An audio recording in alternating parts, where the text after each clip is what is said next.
guys.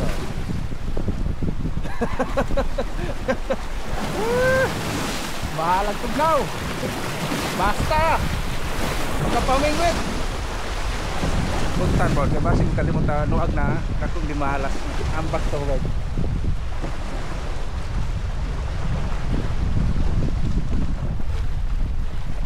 Mamingwit ta, mamingwit. No ares, agidor. Agidor. To konta ganito langoy-langoy to.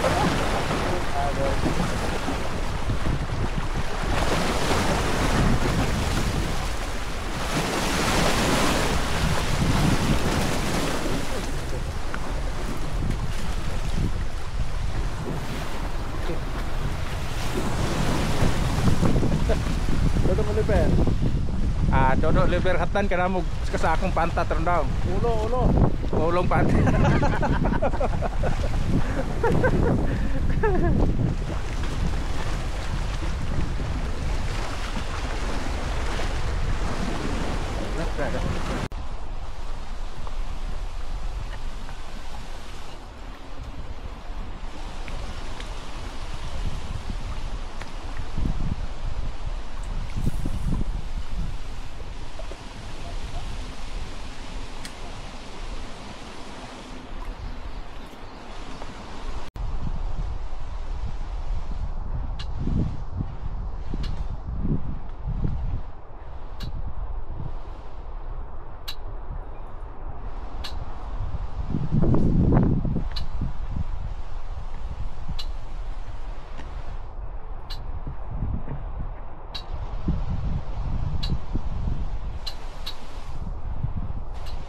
Salag na.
Kuha na. Kapi lang. Kuha ng double-double.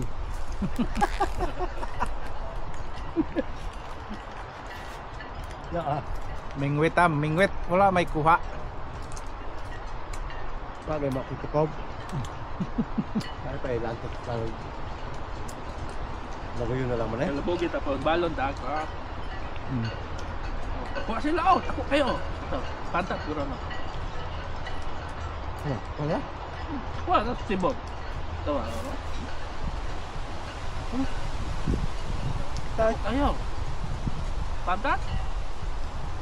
Pantat daga. Wala, pantat mo dito ha. Oh. Kita ko.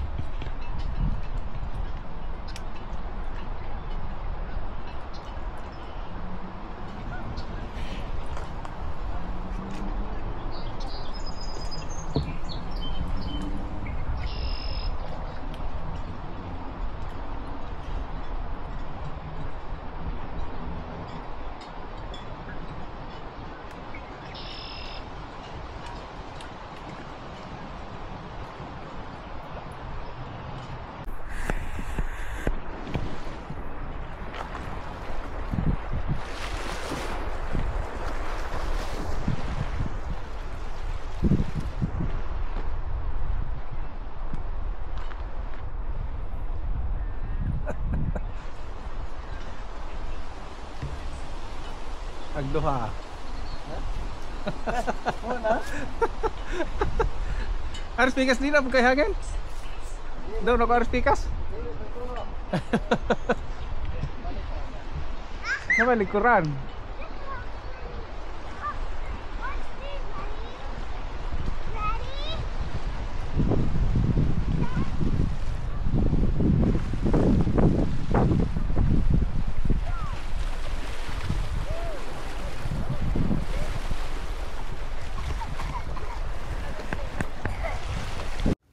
Yan po yung lugar mga idol.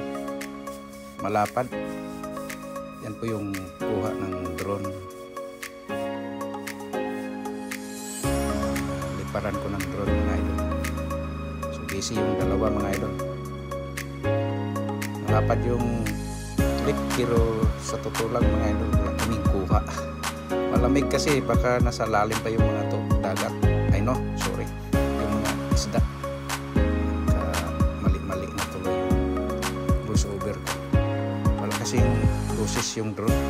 Kaya ako na lang yung nagsasalita. Yung mga katabi namin nangingisda mga idol na fishing din. Nakakuha sila, kami lang yung wala. Malas talaga kami tatlo.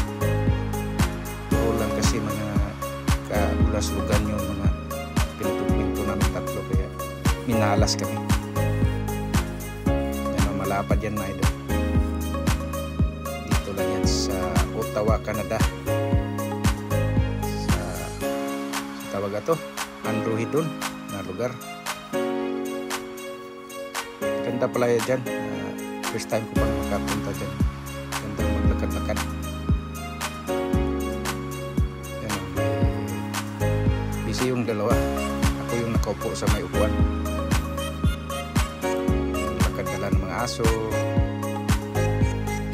Ganda pala yung lugar niya na yan. Mas lalo pag summer, siguro maraming tao dyan.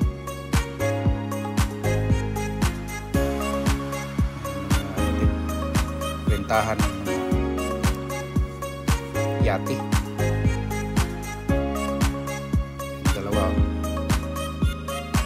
Ganap talaga sila ng pang-ulam. Wala daw ulam. Kaso walang nakuha. Malamig mga idol. Malakas pa yung hangin. Kaya na nag-jacket kami. Sa akin, 3 layer na yung suot. Tatagos yung lamig talaga.